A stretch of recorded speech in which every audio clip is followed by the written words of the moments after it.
Ating lahat, ako po si Hiram Baritua, ang DTF operator ng Imol Cebu.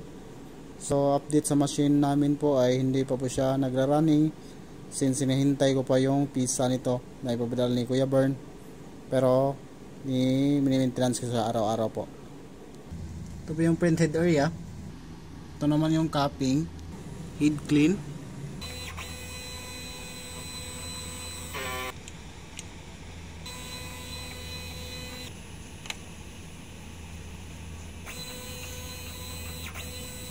so after makiklean po nasa natin ng wiper. So nozzle check. So yan po yung nozzle check. Yung white buong, yun na yung problema ng machine namin. So antay lang po kami sa pisa na ipapadala ni Kuya Bern. So yan po yung pisa na ipapadala po. Yan po yung naging grounded, yung sanhi kung bakit buo yung white. So ang ink level naman po ay tama lang. Since hindi pa naglaran yung machine, wala namang laman tong waste tank namin po. Ito naman yung EVR. Ito naman po ang aking ground wire. Ito naman yung use ink ko nakabasket.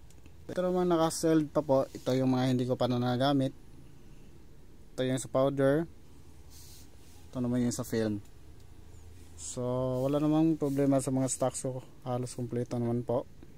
So ito naman yung mga ink na monitoring ko. So since hindi pa nag-run yung machine ko, gayon pa din yung nagagamit ko last po. The checklist, ngayon na date yung pinaka last updated po naman.